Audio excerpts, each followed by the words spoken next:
तो कल की वीडियो में जैसे हमने कुछ क्वेश्चंस डिस्कस कर रहे थे जो कंप्यूटर सेक्शन से पूछे गए थे जेकेएसएसबी के वेरियस एग्जाम में, चाहे वो 2021 के एग्जाम के हो ना हो, चाहे 2022 के हो, 24 के हो, 25 को रिसेंट एग्जाम हो, वो क्वेश्चन कुछ सेट आपके सामने लेकर आया था। आज फिर से एक और सेट आपके सामने लेकर आया हूँ। आज का सब्जेक्ट है इंडियन हिस्ट्री। जेकेएसएसबी एग्जाम में जो लेटेस्ट 2025 2024 में या 23 22 21 में जो क्वेश्चन पूछे गए हैं, उसका एक आज पहला सेट आपके सामने लेकर आया हूँ। क्वेश्चन डिस्कस करना स्टार्ट करते हैं। वीडियो को लास्ट तक देखिएगा और बताइएगा कि आप 25 प्लस स्कोर कर पाए हो। अगर 25 प्लस स्कोर कर पाए हो, इसका मतलब आपकी हिस्ट्री का सेक्शन जो तैयारी है वो अच्छी चल रही है। तो आज का फर्स्ट क्वेश्चन आपके सामने स्क्रीन में है। अभी तक आपको अगर आंसर पता होगा, आपने बता दिया होगा। Who was the external affairs minister for the 1946 interim government? ये असिस्टेंट कंपाइलर के एग्जाम हुआ जेकेएसएसबी का केस में, उसमें पूछा गया है कि जो 1946 में इंटरिम गवर्नमेंट बनी थी, उस टाइम पे एक्सटर्नल अफेयर्स मिनिस्टर कौन हुआ करते थे। देखो, ये जो 2 सितंबर को सरकार ये इंटरिम गवर्नमेंट बनी थी, 2 सितंबर 1946 की बात करेंगे, जो मतलब देश की आज़ादी तक 15 अगस्त 1947 तक ये इंटरिम गवर्नमेंट चली थी, जिसे प्रोविजनल गवर्नमेंट भी अब इस तरह से नाम दिया गया था। तो इस अगर सरकार की बात करेंगे, इसमें एक्सटर्नल अफेयर्स मिनिस्टर की बात करें, वो थे Pandit Jawaharlal Nehru. Option number D हमारे पास करेक्ट आंसर हो जाएगा। एक्सटर्नल अफेयर्स की बात कर रहे हैं। वैसे होम मिनिस्टर की बात करते हैं, हम सरदार वल्लभ भाई पटेल बोल देते हैं। डिफेंस मिनिस्टर बोलते हैं बलदेव सिंह बोल देते हैं। ये कुछ नाम इंपॉर्टेंट है, आपको पता होने चाहिए। तो ये पहला क्वेश्चन आपके सामने आ चुका है, कवर कर लिया है। अब हम चलेंगे आज के सेकंड क्वेश्चन की तरफ। ये सेकंड क्वेश्चन में कहा जा रहा है, in which of the following Indian provinces या presidencies Ahmadiyya movement was founded in 1889? Ahmadiyya movement की बात करेंगे, जो गुलाम अहमद के द्वारा अगर मैं बात करूं स्टार्ट किया गया था इस मूवमेंट को, तो कहा जा रहा है कि 1889 में ये इंडियन प्रोविंसेस की बात करेंगे, कहां पर कौन से इंडियन प्रोविंस में इस मूवमेंट को स्टार्ट करा गया था। तो देखिए यहाँ पर था क्या एक्चुअली में, ये भी असिस्टेंट कंपाइलर में पूछा गया क्वेश्चन है। इंडिया की बात करें, जिस पर्टिकुलर प्रोविंस की हम यहाँ पर बात करेंगे, वहां पर क्या था, जो वेस्टर्न कल्चर है वो ज्यादा बढ़ रहा था, है ना। वहां पे ज्यादा को लोगों को झुकाव वहां पे ज्यादा जा रहा था। अब लगा कि हाँ, इस्लाम की जो टीचिंग्स हमें सामने लाना चाहिए, उसे प्रोपोगेट करना चाहिए। इस पर्पज से मिशन को स्टार्ट करा गया था। और इस टाइम पीरियड की अगर हम बात करेंगे, ये नॉर्दर्न इंडिया वाले साइड में, और ऑप्शन में मुझे पंजाब भी देखने को मिल रहा है, तो पंजाब वाले साइड में इस मूवमेंट को स्टार्ट करा गया था। तो ऑप्शन नंबर डी हमारे पास करेक्ट आंसर हो जाएगा। आगे चलेंगे, नेक्स्ट क्वेश्चन आपके सामने स्क्रीन में है। यहाँ पे कहा गया है, ये भी असिस्टेंट कंपाइलर में पूछा गया क्वेश्चन है। अब एक ही तरह के एग्जाम में कई सारे क्वेश्चन बनते हैं, मैं कुछ कुछ क्वेश्चन आपके सामने लेकर आया हूँ, क्योंकि इस तरह के और भी सेट आपके सामने आएंगे। सिंपल सा टारगेट है, कल भी आपको मैंने टारगेट दिया था, जैसे किसी भी वीडियो में 500 लाइक्स हो जाया करेंगे, जैसे कंप्यूटर के 500 लाइक्स हो जाएंगे, सेकंड सेट आपके सामने आ जाएगा। हिस्ट्री के 500 लाइक्स, सेकंड सेट आपके सामने आ जाएगा। इस तरह से चलता रहेगा, और भी सब्जेक्ट आपके लिए आते रहेंगे। Who proposed quit India resolution in the Congress session? Congress के सेशन में क्विट इंडिया रिजोल्यूशन किसने प्रपोज करा था? अब यहाँ पे क्विट इंडिया की बात करते महात्मा गांधी का नाम दिमाग में आ जाता, तो महात्मा गांधी तो ऑप्शन में है ही नहीं है। जब क्विट इंडिया रिजोल्यूशन पास किसने कर, क्योंकि कांग्रेस के सेशन हुआ करते थे, आईएनसी की जब फॉर्मेशन होती है 1895 में, उसके बाद हर साल इनकी बैठकें हुआ करती थी, जिसको हम सेशन कहा करते थे। हर सेशन में कोई ना कोई इंपॉर्टेंट बात सामने लेकर आया करते थे। तो 1942 की ही बात करूंगा, बॉम्बे में सेशन चल रहा था उस टाइम पे, क्विट इंडिया रिजोल्यूशन को पास करा गया। पर्पज था अंग्रेजों को भारत से निकालना, तभी भारत छोड़ो आंदोलन, है ना, क्विट इंडिया मूवमेंट महात्मा गांधी जी के द्वारा दिया भी गया था। तो इस रिजोल्यूशन को जो पास करा गया था, ये प्रपोज करता है पंडित जवाहरलाल नेहरू, साथ में सरदार वल्लभ भाई पटेल जी और भी थे। तो यहाँ पे ऑप्शन में जवाहरलाल नेहरू है, हम वो टिक कर देंगे। और डिसाइड करेगा कि इस जो हमने रिजोल्यूशन निकाला है क्विट इंडिया रिजोल्यूशन, इसको लीड कौन करेगा? महात्मा गांधी जी इसको लीड करेंगे। तो ऑप्शन नंबर डी यहाँ पर करेक्ट आंसर हो जाएगा, एग्जाम में पूछा गया क्वेश्चन है। आगे की तरफ चलते हैं।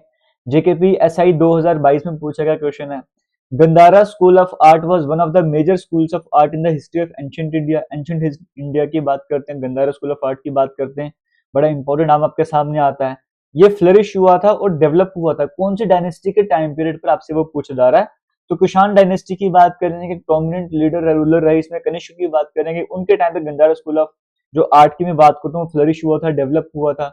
बेसिकली बुद्धिज्म से रिलेट करता ही है ना। तो ऑप्शन नंबर ए हमारे पास करेक्ट आंसर हो जाएगा। उम्मीद करता हूँ अभी तक मेजोरिटी में क्वेश्चंस के आंसर आपके सही रहे होंगे। तभी आपको मैंने आज का टारगेट लेके चल दिया आपको मैंने 25 से 25 प्लस अगर आप स्कोर कर रहे हो आज की वीडियो देखने के बाद, इसका मतलब आपका स्कोर अच्छा है, आपकी हिस्ट्री की तैयारी सही है। Kalinga war changed the life of king Ashoka. In which modern state of India is Kalinga located. यहाँ पे कहा जा रहा है कलिंग की बात करेंगे, इन्होंने कलिंग वॉर ने जो अशोका की बात करेंगे लाइफ को पूरी तरह से चेंज कर दिया था उनकी लाइफ को। तो कलिंग आज के टाइम पे कहाँ पर आपको देखने को मिलेगा ना, 261 बीसी में जो कलिंग की लड़ाई हुई थी, आज के टाइम पे वो उड़ीसा वाला एरिया आ जाएगा या आंध्र प्रदेश का नॉर्दर्न वाला साइड आपको देखने को मिलेगा। तो ऑप्शन में उड़ीसा है और कई सारे एग्जाम में पूछा गया है। ऑप्शन नंबर ए यहाँ पर करेक्ट आंसर हो जाएगा। वीडियो सही लगे तो वीडियो को शेयर जरूर कीजिएगा। आगे चलेंगे, क्वेश्चन नंबर 8 हमारे सामने यहाँ पे कहा जा रहा है, on invitation of which of the following freedom fighters did Mahatma Gandhi visit Orissa for the first time in 1921 at Cuttack. मतलब उड़ीसा में महात्मा गांधी जी की पहली विजिट 1921 में हुई थी, किसने उन्हें इनवाइट करा था। उड़ीसा में महात्मा गांधी ने 8 बार विजिट करा था, पहली बार 1921 में विजिट करा था। इनवाइट किसने करा था, 1920 में फेमिन जैसी प्रॉब्लम्स आ चुकी थी, तो गोपाल बंधु दास जी की बात करें, उन्होंने महात्मा गांधी जी को इनवाइट करा था, महात्मा गांधी जी कस्तूरबा जी साथ में वहां पर गए थे। ऑप्शन नंबर सी गोपाल दास बंधु दास की बात करेंगे, गोपाल बंधु दास की बात करेंगे, इन्होंने इनवाइट करा था इन्हें। ऑप्शन नंबर सी हमारे पास यहाँ पे करेक्ट आंसर हो जाएगा, ये प्लीज एक तरीके से आप इन्हें कह सकते हो। आगे चलेंगे, नेक्स्ट क्वेश्चन की बात करेंगे, कहा जा रहा है who was popularly called as Lokmanya. Lokmanya, Lokmanya Tilak, Bal Gangadhar Tilak ji को कहा जाता था। Option number A correct answer हो जाएगा। जेकेपीएससी में पूछा गया Swaraj is my birth right, है ना, and I shall have it, Swaraj मेरा जन्म सिद्ध अधिकार है, मैं लेकर रहूंगा, इनका तो स्लोगन था, है ना। तो महात्मा गांधी जी ने मेकर ऑफ मॉडर्न इंडिया कहा था। और भी कई तरह के नाम है, एक नाम और फादर से रिलेटेड है। अगर आप मुझे कमेंट सेक्शन में बता दो तो कमेंट करके जरूर बताइएगा। बाल गंगाधर तिलक जी की हम बात कर रहे हैं। नेक्स्ट क्वेश्चन आपके सामने स्क्रीन में है, जेकेपीएसआई में पूछा गया है, who led the Champaran Satyagraha. Champaran movement की बात करें, किसने लीड करा था। बिहार में आता चंपारण वाला साइड, तो बिहार की बात करेंगे, जब महात्मा गांधी जी इंडिया दोबारा आए थे साउथ अफ्रीका में से क्विट करके, जो पहला सत्याग्रह मूवमेंट था वो चंपारण सत्याग्रह ही था। 1917 की हम बात करते हैं, इंडिगो की खेती की प्रॉब्लम थी, इंडिगो कल्टीवेशन को लेकर फार्मर्स थोड़े नाराज थे, तो राजकुमार शुक्ला जी ने बुलाया था महात्मा गांधी जी को, महात्मा गांधी जी ने विजिट करा था, तो महात्मा गांधी जी ने लीड करा था। ऑप्शन नंबर बी यहाँ पे करेक्ट आंसर हो जाएगा। नेक्स्ट क्वेश्चन हमारे सामने स्क्रीन में है, where did the Kheda Satyagraha originate. Kheda Satyagraha की बात करें, खेड़ा मूवमेंट कहां पर हुआ। देखो पहले हमारे पास जैसे हमने बात की कुछ चंपारण के बारे में बताया बिहार में, फिर महात्मा गांधी अहमदाबाद मिल मूवमेंट में गए थे, उसको भी एक हफ्ता ही हुआ था। एक हफ्ते के बाद ही महात्मा गांधी जी खेड़ा सत्याग्रह में पहुंच चुके थे, यहाँ पे टैक्सेस राइज कर चुके थे, इतनी सारी प्रॉब्लम्स लोग फेस कर रहे थे, और अगर ब्रिटिश की बात करेंगे वो अलग से उन्होंने टैक्स रेज कर दिया था, तो महात्मा गांधी जी को बुलाया था। खेड़ा गुजरात में आ जाता है, तो ऑप्शन नंबर बी हमारे पास करेक्ट आंसर हो जाएगा। आगे चलते हैं, नेक्स्ट क्वेश्चन की बात करेंगे, कहा जा रहा है हु लेड द बरदोली सत्याग्रह। बरदोली सत्याग्रह की बात करेंगे, बरदोली मूवमेंट को किसने लीड करा था, आपसे यहाँ पर यह पूछा जा रहा है। बरदोली सत्याग्रह की बात करेंगे, महात्मा गांधी, सरदार वल्लभ भाई पटेल, जवाहरलाल नेहरू या फिर एम.एन. रॉय। तो बरदोली सत्याग्रह की बात करेंगे, ये सरदार वल्लभ भाई पटेल जी की बात करेंगे। Option number B correct answer हो, यहाँ पे टैक्सेस रेज करे गए थे। Where did the Congress split of 1907 happen. Congress split 1907 में कहां पर हुआ था। इसको फेमस सूरत स्प्लिट के नाम से भी जानते हैं, आईएनसी दो हिस्सों में बन चुकी थी। सूरत स्प्लिट यानी गुजरात की बात करेंगे, तो ऑप्शन नंबर ए यहाँ पे करेक्ट आंसर हो जाएगा। अगर स्पीड ज्यादा लग रही है, यूट्यूब में आपको ऑप्शन मिलता है स्पीड वहां से कम कर सकते हो। मेरा पर्पस है कम टाइम में आपको ज्यादा कंटेंट डिलीवर करा जाए, इसलिए थोड़ा मैं कंटिन्यूसली चलता ही जा रहा हूँ, आपका भी टाइम वेस्ट ना हो।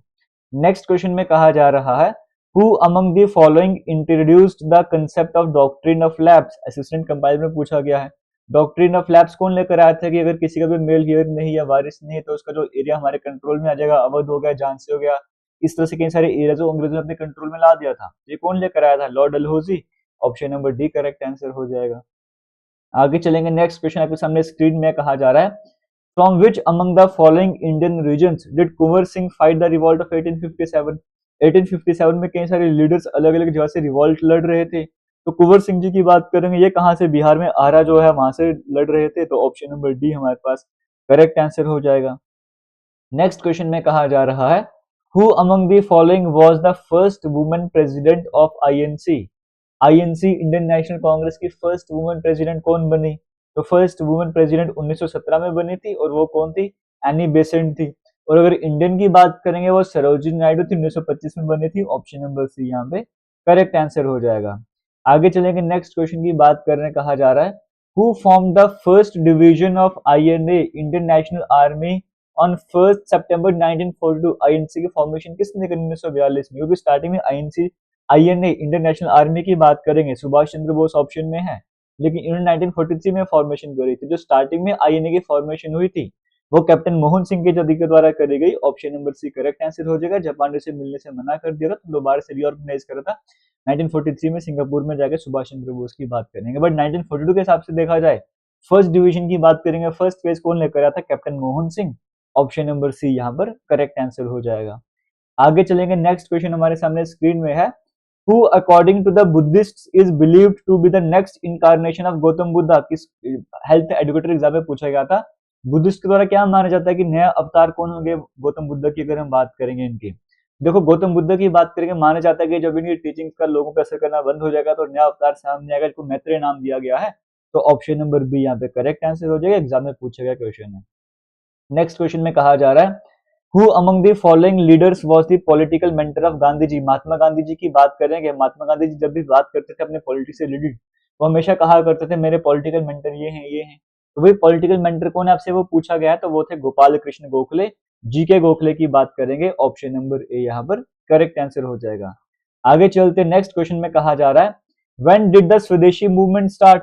1905 में बंगाल का विभाजन होता है, बंगाल का वैसे विभाजन होता है तो स्वदेशी मूवमेंट को स्टार्ट करा जाता है। तो 1905 में ही स्वदेशी मूवमेंट को स्टार्ट करा गया। ऑप्शन नंबर डी यहाँ पे करेक्ट आंसर हो जाएगा। The first newspaper published in India, जो पहला न्यूज़पेपर इंडिया में पब्लिश करा गया था वो कौन सा था? बंगाल गजट था ना। तो option number C correct answer हो जाएगा। आगे चलेंगे, the term Apabhramsha was used in the medieval Sanskrit text. ये टर्म यूज करी गई है मेडिवल संस्कृत टेक्स्ट में। इसका पर्पस क्या था, क्यों यूज कर गया था? इसका इनका बताने का मतलब था कि जो मॉडर्न इंडियन लैंग्वेजेस होंगे उनके बारे में बताया गया था कि अर्ली फॉर्म्स कुछ इस तरह से रहेंगी। तो ऑप्शन नंबर सी यहाँ पे करेक्ट आंसर हो जाएगा। और ये वाला एग्जाम जो है वो जेकेएसएसबी पटवारी में पूछा गया, जो आपके सामने आ रहा है। इसके ऊपर जेके भी कांस्टेबल एग्जाम था, ये पटवारी वाला एग्जाम है। ये दोबारा से पटवारी वाले एग्जाम में पूछा गया था। कल्याण मंडप मंडप की बात करेंगे, ये मतलब कौन सी किंगडम ऐसा था जहाँ पे जब टेम्पल की कंस्ट्रक्शन की जाती थी तो कल्याण मंडप एक फीचर था, उसे यूज करा जाता था। तो विजयनगरा किंगडम की बात करेंगे, ऑप्शन नंबर डी। बड़े बड़े पिलर के हॉल हुआ करते थे जहाँ पे मतलब जैसे करके किसी शादी करवाने को रिचुअल वगैरह परफॉर्म करना रिलीजियस, तो उसके लिए बनाए जाते थे। तो Vijayanagara kingdom, option number D correct answer हो जाएगा। ये भी फिर से पटवारी के एग्जाम में पूछा गया क्वेश्चन है, जो लेटेस्ट पटवारी का एग्जाम हुआ था। Arrange the following Indian newspapers in chronological order based on their years. Year के हिसाब से उसको अरेंज करना है। तो देखो इन ऑप्शन की बात करें तो पहले अमृत बाजार पत्रिका आया था, सेकंड वाला हमारे पास आ जाएगा। ठीक है, एक सेकंड का मुझे टाइम भी दीजिएगा, यहाँ पे थोड़ा सा लाइट का इशू हो गया, बैटरी लो हो गई इसकी।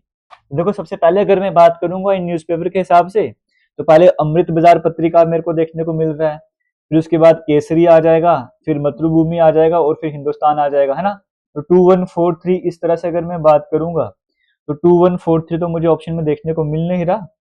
तो अगर मैं हिंदुस्तान है ना, अगर हिंदुस्तान न्यूज़पेपर की जगह हिंदू न्यूज़पेपर लेके चलूंगा तो फिर हिंदू न्यूज़पेपर अगर मैं इसको पढ़ूंगा तो मेरे पास फिर पहले हिंदुस्तान न्यूज़पेपर आ जाएगा, फिर 2413, तो मुझे नहीं 23 फिर 14 हो जाएगा, 2314 मुझे ऑप्शन नंबर डी में देखने को मिल रहा है। अगर इसको मैं हिंदू न्यूज़पेपर पर लेके चलूंगा तो इस तरह से सीक्वेंस बन जाएगी। आगे चलते, arrange the following social legislations of British rule in chronological order. जो इवेंट्स हुए थे इन्हें आपको ऑर्डर में अरेंज करना है।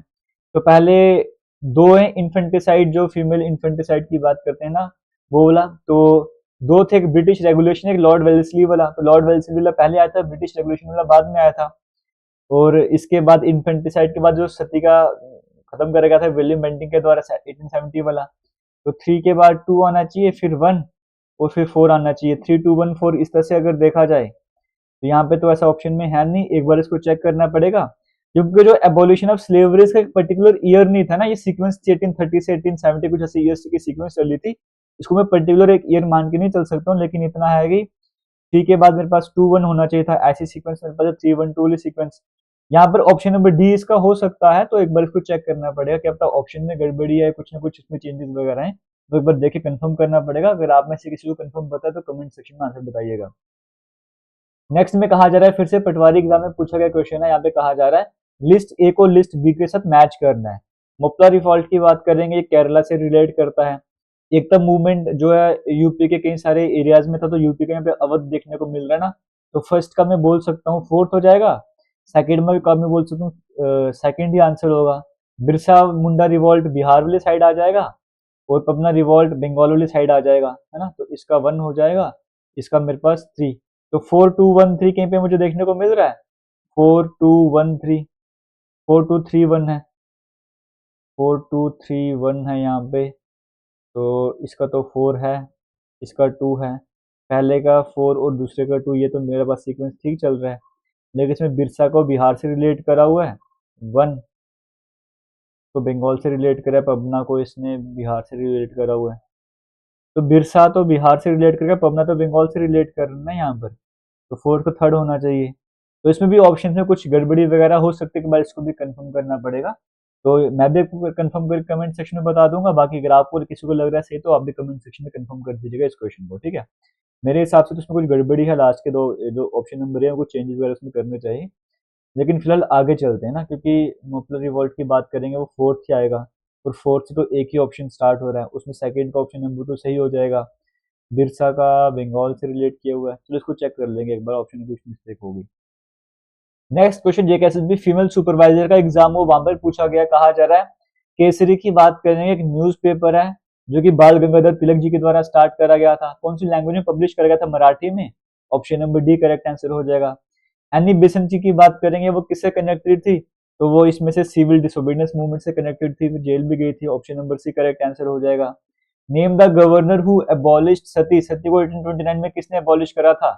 ये क्वेश्चन आपके लिए होम टास्क है, क्योंकि ये कुछ टाइम पहले भी मैंने डिस्कस भी करा, एक ऑप्शन में था। ये टास्क आपके लिए मैं छोड़ रहा हूँ, आगे चलते हैं।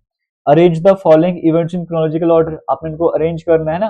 तो देखो यहाँ पे जैसे अगर मैं क्विट इंडिया मूवमेंट की बात करूँ 1942, है ना, फिर दांडी मार्च की बात करूं 1930 हो जाएगा मेरे पास।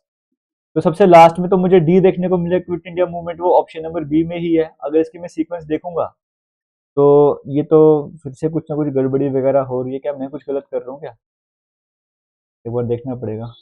ये 1919 हो जाएगा, नॉन कॉपरेशन मूवमेंट 1920 हो जाएगा ना। यानी कि पहले डी होना चाहिए, फिर ए होना चाहिए, फिर बी होना चाहिए, फिर सी होना चाहिए। तो D A B C, D A C B किया हुआ यहाँ पे, डी ए सी बी, हाँ ठीक है। पहले ऑप्शन डी होना चाहिए, फिर ए होना चाहिए, फिर सी होना चाहिए, फिर बी होना चाहिए। यानी कि ऑप्शन नंबर सी मेरे पास करेक्ट आंसर हो जाएगा। ये सीक्वेंस इस तरह से चलेगी। तो option number C correct answer female supervisor exam में पूछा गया क्वेश्चन है। आगे चलेंगे, कहा जा रहा है who is considered as the father of Muslim rights in Bengal in Bengal. ये अब्दुल लतीफ हो जाएगा, option number A correct answer हो जाएगा। ये कौन से एग्जाम में पूछा गया है, ये जो लास्ट के दो क्वेश्चन है ना, ये शायद से जूनियर स्टैटिस्टिकल असिस्टेंट का एग्जाम हुआ था, वहां पर पूछे गए थे, या कोई और एग्जाम है 2021-22 का, वहां पर पूछे गए थे। Year 1757 is remember to which among the following battles, बड़ा इजी क्वेश्चन आ चुका है। ईयर 1757 किसके लिए फेमस है, बैटल ऑफ प्लासी के लिए, option number A correct answer हो जाएगा। तो यहाँ पर क्वेश्चंस एंड हो चुके हैं। तो मैं अगर आपसे शेयर करूँ तो 30 क्वेश्चन का सेट आपके सामने लेकर आया था, उम्मीद करता हूँ 25 प्लस आपने स्कोर करा होगा, क्योंकि एक दो क्वेश्चन में मुझे भी कुछ गड़बड़ी लग चुकी है, क्या पता मैं ही कहीं पर मिस्टेक वगैरह कर रहा हूँ। तो मैं जरूर करेक्ट करके कमेंट सेक्शन में आपको आंसर बता दूंगा। बाकी अगर आप मेरे आंसर बताने से पहले बता रहे हो, आप भी कमेंट सेक्शन में जरूर कमेंट कर सकते हो। बाकी वीडियोस को शेयर कीजिएगा। 25 प्लस अगर स्कोर किया तो आपकी हिस्ट्री की तैयारी सही जा रही है। All the best, thank you, जय हिंद।